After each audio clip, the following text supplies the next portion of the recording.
여러분, 우리를 구원하신 우리 구주 예수 그리스도가 진짜입니다. 사람 보고 환경 보면은 언젠가는 실족하게 되어 있습니다. 언젠가는 넘어지게 되어 있습니다. 십자가에서 자기 자신을 아낌없이 내어주신 주 예수 그리스도, 여러분을 구원하신 주 예수 그리스도, 그분만을 딱 바라보면서 그분만을 붙잡고서 신앙하는 삶을 살게 되시기를 바랍니다. 지금도 여러분을 위해서 중보하시는 분, 지금도 여러분과 함께 동행하시는 분, 그 주님 바라보면서 믿음으로 끝까지 승리하는 복된 성도들이 다 되시기를 바랍니다. 오늘 그걸 이야기하려고 합니다. 우리가 어떤 믿음의 길을 걸어가야 되느냐. 첫째로, 십자가 중심의 신앙에서 벗어나지 말라는 것입니다.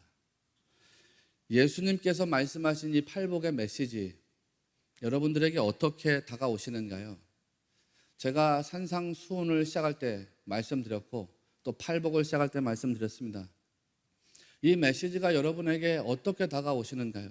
아, 이거는 참 받아들일 만하구나, 이거는 참 지켜볼 만하구나, 아니면 이거는 나하고는 전혀 맞지 않아, 이렇게 생각하시는가요?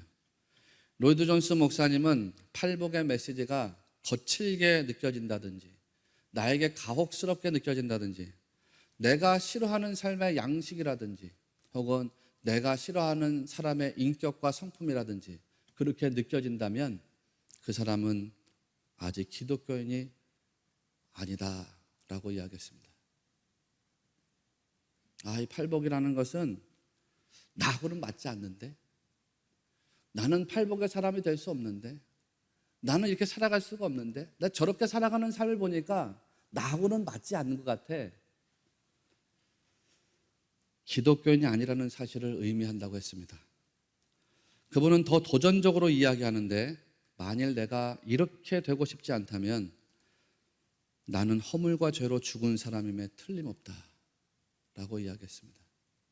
내가 팔복의 사람이 되기를 싫어한다, 내가 팔복의 사람으로 머물기를 싫어한다면 그 사람은 구원받지 못한 사람이라는 것입니다.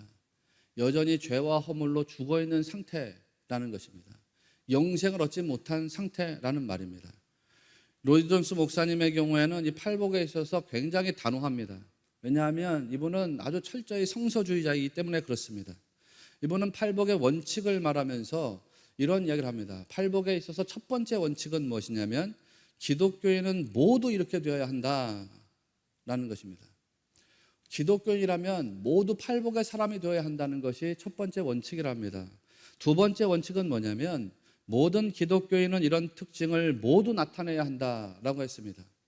모든 기독교인, 우리가 기독교인이라고 하면은 우리는 다 팔복의 특징을 나타내야 한다는 것입니다. 팔복 중에서 어느 거 한두 가지만을 나타내는 것이 아니라 팔복의 전부가 우리에게서 나타나줘야 한다고 말씀하고 있습니다. 그러면서 세 번째 원칙이 있는데, 그 세 번째 원칙은 이 각각의 특징이 오직 성령의 사역에 의해서만 은혜로 산출된다는 것이다 라고 했습니다. 어려운 말이 나왔습니까, 여러분? 팔복의 모든 특징들이 자기 자신으로부터 나올 수 없다고 이야기했습니다.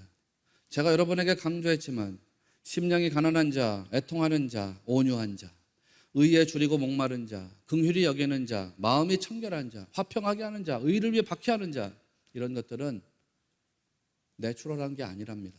자연적인 성품이 아니랍니다.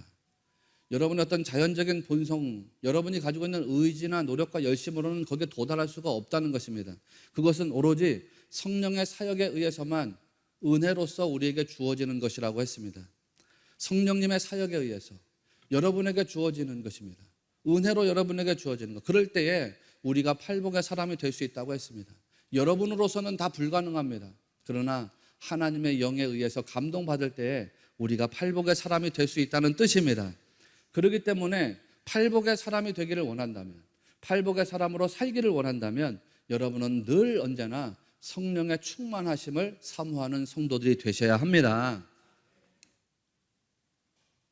또 성령의 충만함을 누리는 성도가 되려면 더 근원적으로 돌아가서 여러분은 항상 한결같이 십자가를 붙잡고 살아가는 신자로서 살아가야 됩니다. 십자가 신앙이 없는 사람에게서는 팔복을 기대할 수가 없다고 했습니다. 이 세상에서 중생을 체험하지 않은 사람, 거듭남을 체험하지 않은 사람에게서는 팔복을 기대할 수 없다 그랬습니다. 그러니까 믿지 않는 사람들에게 팔복을 기대하지 마십시오. 여러분, 이것은 주 예수 그리스도의 십자가를 붙잡고 살아가는 사람, 십자가를 붙잡고서 영원한 생명을 체험한 사람, 거듭남을 체험한 사람들, 그 사람들에게 성령님께서 은혜로 주시는 선물인 것을 기억하셔야 됩니다. 하나님의 영이 우리에게 주시는 것. 제가 말씀드렸지만 그리스도를 사랑하지 않으면 의를 위해서 박해를 받을 때에 그거를 견딜 수가 없습니다. 내가 자식을 너무나도 사랑하기 때문에 내 자식의 고난을 대신 짊어질 수 있는 것이 부모의 마음 아닙니까? 그리스도 예수님을 사랑하지 않고서는 그리스도 예수님을 위해서 받는 박해를 감당할 수가 없습니다. 견뎌낼 수가 없습니다. 의의 최후 승리를 믿지 못하는 사람에게 환난과 고통은 말 그대로 괴로움일 뿐입니다. 그래서 성경은 믿음의 인내를 계속해서 강조합니다.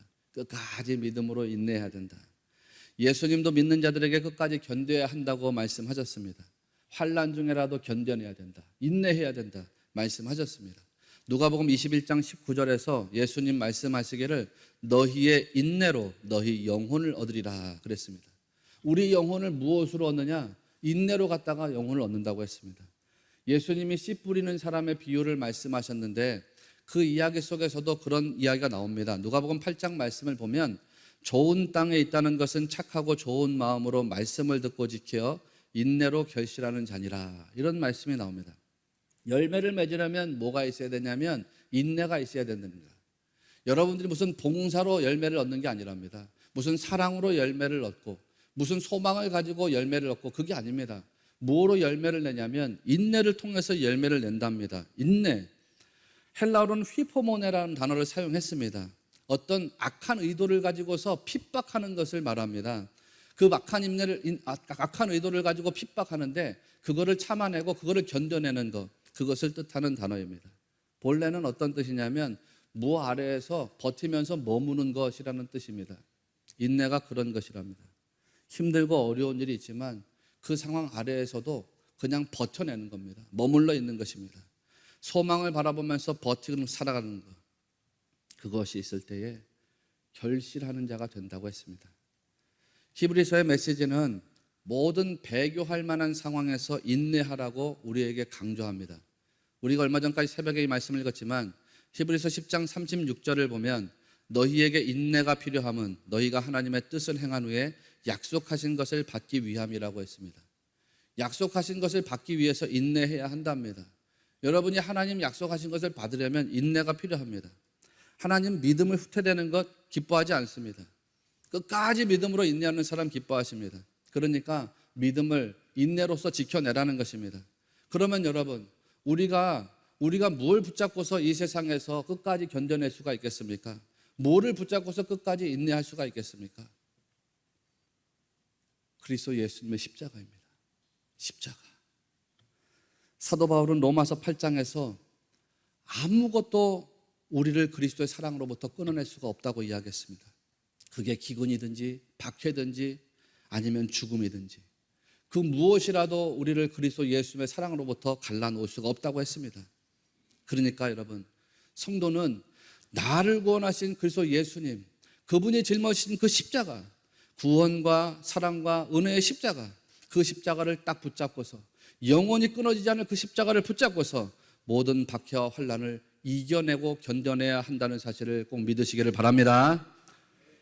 베드로전서 1장 말씀을 보면 사람들이 시험을 당할 때에 근심하는 것이 당연하다라는 이야기를 합니다. 베드로전서 1장 6절 말씀에 너희가 이제 여러 가지 시험으로 말미암아 잠깐 근심하게 되지 않을 수 없으나, 이런 말씀이 나옵니다. 사람이 여러 가지 시험을 받으면 근심하게 된답니다. 이거 당연하답니다. 그렇지 않습니까? 여러분이나 저나 마찬가지입니다. 사람들이 시험을 당하고 환난을 당하면 근심하게 됩니다. 그런데 여러분, 만약에 내게 들어오는 시험에 내가 완벽하게 준비되어 있다면 어떻겠습니까? 예를 들면 시험에 준비가 되지 않은 학생은 시험장에 들어갈 때 마음에 근심이 들어옵니다. 두려움이 있고 떨림이 있습니다. 반면에 완벽하게 시험에 준비된 학생이라면 시험장에 들어갈 때 어떻게 들어갈까요? 시험에 완벽하게 준비된 학생이라면 그는 담대한 마음으로 시험장에 들어갈 겁니다. 시험이라는 게 준비되지 않은 사람에게는 근심이 따르지만 준비된 사람에게는 아무것도 아닙니다. 오히려 그것을 즐길 수 있는 여유가 자기에게 들어오지 않습니까? 베드로전서 1장 6절 말씀은 사실 다음과 같이 기록되어 있습니다. 제가 앞서 읽어드린 말씀 뒤에 따라붙는 말씀이 있습니다. 다 읽어드리면, 그러므로 너희가 이제 여러 가지 시험으로 말미암아 잠깐 근심하게 되지 않을 수 없으나 오히려 크게 기뻐하는도다. 근심은 잠깐인데 오히려 크게 기뻐한다고 했습니다. 여러분, 그 이유가 무엇인지 아시는가요? 베드로전서 1장 7절입니다. 너희 믿음의 확실함은 불로 연단하여도 없어질 금보다 더 귀하여 예수 그리스도께서 나타나실 때에 칭찬과 영광과 존귀를 얻게 할 것이니라. 이겁니다, 여러분. 예수님으로 인해 가지고서 그렇게 된다는 것입니다. 예수 그리스도께서 여러분에게 큰 기쁨이 되신다, 그런 말씀입니다. 예수 그리스도께서 여러분의 인생의 준비가 되신다, 이런 말씀의 준비가. 여행하는데 준비가 되셔가지고 여행을 풍요롭게 누릴 수 있게 하시고, 여러분 시험에 준비가 돼가지고 그 시험을 이기게 하시고, 여러분 환난에 준비가 되셔가지고 그 준비된 환난을 다 넘어가게 하시더라, 그런 말씀입니다. 이게 미래에 대한 약속이긴 하지만 현재적인 것이기도 합니다. 여러분이 십자가 예수님을 딱 붙잡고 살아가면 예수님께서 모든 것에서 다 이기게 하신다는 약속의 말씀이기도 합니다. 모든 것에서 다 이겨요. 모든 것에서 기쁨을 누려요. 모든 것에서 평안을 얻게 되는 것입니다. 그러니까 주 예수 그리스도 바라보시면서 끝까지 믿음으로 승리하는 우리 성도들이 다 되시기를 바랍니다. 둘째로, 형통이나 고통을 보지 말고 그날을 바라보라는 것입니다. 우리가 이 땅을 살면서 주 예수 그리스도를 바라보는 것만큼 중요한 것이 있습니다. 그것은 마지막 날을 바라볼 수 있는 영적인 안목입니다. 사실 천국은 현재적인 것이기도 합니다. 아니, 어떤 의미에서는 완전히 현재적인 것입니다. 마태복음 5장 10절에서 의를 위하여 박해를 받은 자는 복이 있나니 천국이 그들의 것임이라고 했습니다. 팔복을 시작할 때에 천국이 그들의 것이라고 시작했습니다. 그러면서 팔복을 마칠 때 천국이 그들의 것이라고 또 이야기합니다.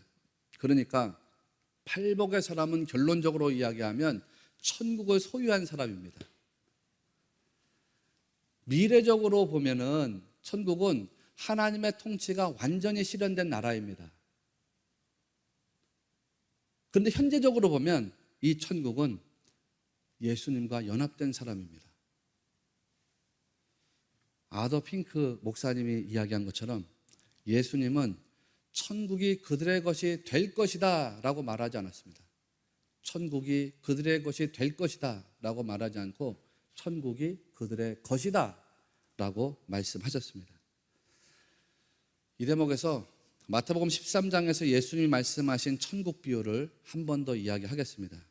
지겨우시겠지만 마태복음 13장 24절에서 예수님은 천국은 좋은 씨를 제밭에 뿌린 사람과 같으니 라고 말씀하셨습니다. 천국은 씨를 뿌린 사람과 같으니, 밭이 천국이 아니라 씨 뿌린 사람이 천국이라고 주님이 말씀하셨습니다. 여러분 아마 눈을 감고 있어도 이것이 필름처럼 여러분 머릿속에서 막 돌아가실 겁니다. 왜냐하면 너무나도 많이 들은 말씀이니까.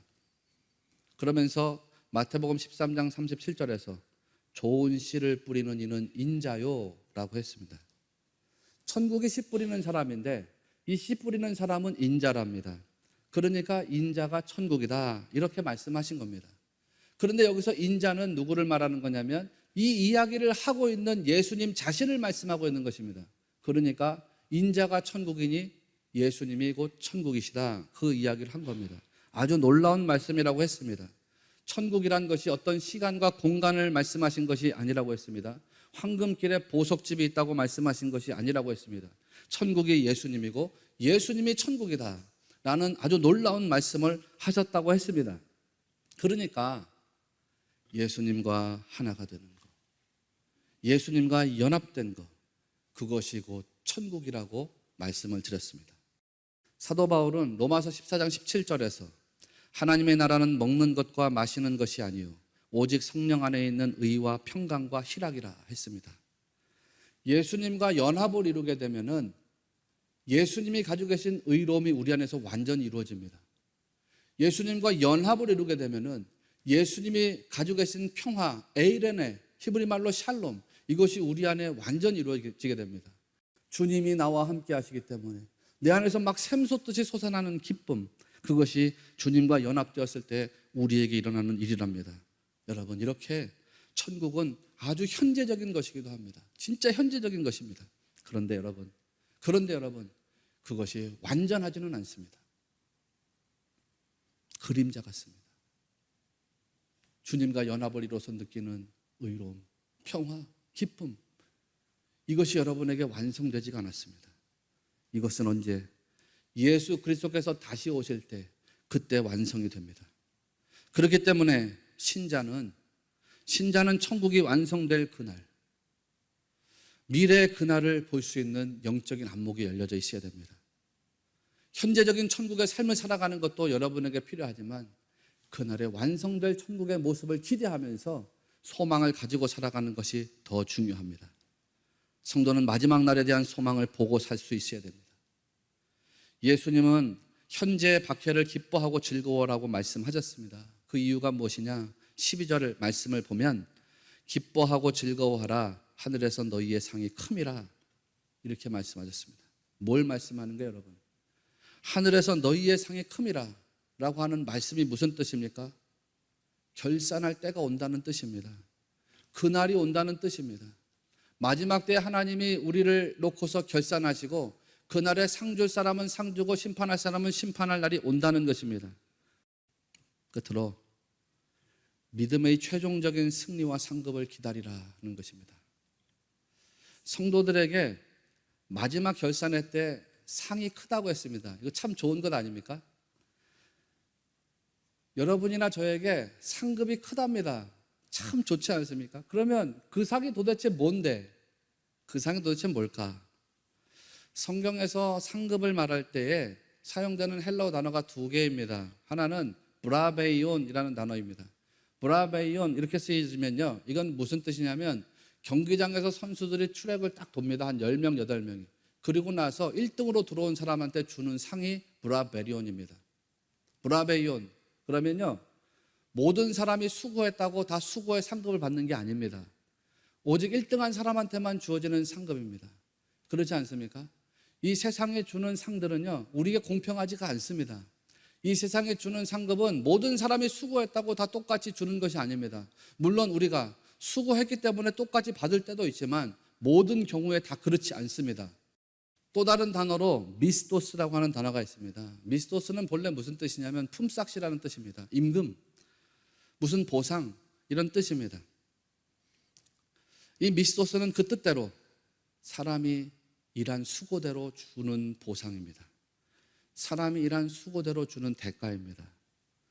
브라베이오는 다 수고했어도 받는 사람이 정해져 있습니다. 1등만. 반면에 미스토스는 수고한 사람이라면 누구에게나 주어지는 상입니다. 그거는 수고에 대한 보상이기 때문입니다. 마태복음 5장 12절에서 말하는 상이 무엇일까? 마태복음 5장 12절에서 예수님 하늘에서 상이 크다고 말씀하셨는데 그 상이 헬라어로 미스토스입니다. 그러니까 여러분, 팔복의 사람이라면 누구도 예외 없이 상을 받게 된다는 것입니다. 이게 좋지 않습니까? 여러분이 팔복의 사람이라면 하늘에서 여러분 이미 상급이 보장되어 있다는 사실을 믿으시기 바랍니다. 저도 보장되어 있고 여러분에게도 보장되어 있습니다. 우리가 팔복의 사람이라면 예외 없이 그리스도 안에서 수고한 사람들 다 하나님께서 주시는 미스토스 상급을 받게 될 줄로 믿습니다. 그러면 그 상이 도대체 뭐냐 이거예요. 주님이 나한테 주시는 상급이 크다고 했는데 그 상급이 과연 내가 기대해도 될 만한 충분한 상이냐? 그 상이 내가 이 세상에서 생명을 걸고서라도 받아볼 만한 가치가 있는 상이냐? 과연 생명 걸고서라도 받을 만한 가치가 있는 것일까? 결론부터 말씀드리면 당연히 그렇습니다. 그런데 오늘 드리는 이 결론은 성령님이 우리 안에 역사하셔서 우리가 크게 감동될 때에만 인정할 수 있는 말씀입니다. 이사야 40장과 이사야 62장 말씀을 보면 하나님에게 상급이 있다고 했습니다. 지금부터 그 말씀을 드릴게요. 하나님에게 상급이 있다고 했으니까 우리가 하늘에서 받게 될 상급은 하나님으로부터 나오는 것입니다. 하나님으로부터 나오는 것은 악한 것이 하나도 없습니다. 하나님으로부터 나오는 것은 다 좋은 것입니다. 그러니 우리가 받을 상급은 좋은 것입니다. 그런데 창세기 15장 1절 말씀을 보니까 말씀이 이렇습니다. 아브라함아 두려워하지 말라. 나는 내 방패요 너의 지극히 큰 상급이니라. 아브라함에게 하나님 말씀하시는데 아브라함아 가나안이 너의 상급이다 라고 말씀하지 않습니다. 아브라함아 이삭이 너의 상급이다. 내 자녀가 내 상급이다 라고 말씀하지 않습니다. 아브라함아 너의 12명의 후손이 너의 상급이다 라고 말씀하지 않습니다. 아브라함아 너가 허리로부터 낳은 아들들을 통해 가지고 이루어지는 12아들들 그들을 통해서 이루어지는 이스라엘 민족들 그것이 너의 상급이다 라고 말하지 않습니다. 아브라함아 내가 너의 상급이다. 하나님이 이렇게 말씀하십니다. 하나님이 아브라함에게 지극히 큰 상급이랍니다. 그러니까 여러분 우리가 하늘에서 받게 될 큰 상급은 뭐냐? 그 상급은 하나님 자신입니다. 왜? 너무 실망스러우신가요? 예수 그리스도께서 우리가 이 땅을 살아가는 동안에 십자가에서 자기를 아낌없이 내어주셨던 것처럼 그래서 우리를 구원하신 것처럼 우리가 하늘나라로 가게 되면 하나님께서 자기 자신을 아낌없이 우리에게 주셔가지고 우리와 하나님이 완전한 연합을 이루게 하신답니다. 이게 여러분에게 주어질 상급입니다. 상급이 크다고 말씀했습니다. 마태복음 5장 12절에서 헬라어로는 폴리스라고 하는 단어가 사용됐는데 폴리스, 어떤 덩치가 크다는 뜻이 아닙니다. 이 말의 뜻은 풍성하다는 뜻입니다. 하나님이 우리 안에 들어오셔서 우리를 풍성하게 채우신답니다. 무슨 뜻이겠습니까? 하나님이 내 안에 들어와서 풍성하게 채워진다. 하나님이 나와 완전한 연합을 이루신다는 뜻입니다. 난 죄인인데 어떻게 하나님이 나와 완전한 연합을 이루시지? 나는 내 공로로 구원받은 자가 아닌데 그리스도 예수님의 공로로 구원받은 자인데 나는 대신 구원받은 자인데 하나님 내 안에 들어와서 나와 완전한 연합을 이루신대. 여러분 이 이야기가 실망이 되십니까? 바울이 말하기를 하나님의 나라는 먹고 마시는 것이 아니라고 했는데 여러분은 여전히 천국에 가서 먹고 마시는 것 누리기를 원하시는가요? 여러분은 여전히 그것에 마음이 빼앗겨 있으신가요? 거기에서 벗어나야 됩니다. 하나님과 연합을 이루어서 참된 평안, 참된 행복감으로 충만하게 되는 것, 그것이 더할 수 없는 우리의 기쁨이 되고 우리에게 큰 상급이 된다는 것을 영적으로 다 깨닫게 되시기를 바랍니다. 창세기 15장 말씀을 읽으면서 아브라함아 두려워하지 마라. 나는 내 방패요 너의 지극히 큰 상급이니라. 이 말씀을 읽을 때 막 눈물이 쏟아져 내린단 말이에요. 내가 너의 상급이야. 그게 영적으로 깨달아질 때 현재의 모든 박해와 시련과 환난과 고난을 다 이겨낼 수가 있습니다. 바울은 분명히 고백했습니다. 우리가 잠시 받는 환난에 경한 것이 지극히 크고 영원한 영광에 중한 것을 우리에게 이루게 함이니. 바울은 환난의 무게가 가볍다고 말한 게 아닙니다. 환난이 무겁습니다. 그런데 영광하고 비교해 보니까 가볍다는 겁니다. 지금의 환난이 가벼운 것이 아니지만 장차 있을 영광을 보니까 그것이 가볍다는 거예요. 내가 하나님과 연합을 이루어 가지고서 하나님이 내게 주실 기쁨을 생각하니까 지금 있는 고난과 환난 아무것도 아니라는 거예요. 사랑하시는 여러분, 하나님이 내 안에 들어와서 완전한 연합을 이룬다는 게 무슨 뜻이겠습니까? 이 세상 살면서 나는 늘 언제나 부족함을 느껴요. 만족되지가 않아요. 그런데 하나님이 내 안에 들어와서 나를 풍성하게 채우세요.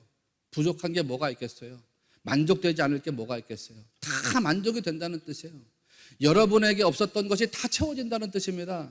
여러분을 괴롭게 하던 것이 다 사라지게 된다는 그런 뜻입니다. 이게 하늘의 상급이래요. 여러분 놀랍지 않습니까? 여러분이 그 마지막 소망을, 그 마지막 상급을 기대하면서 신앙의 삶을 살게 되시기를 바랍니다.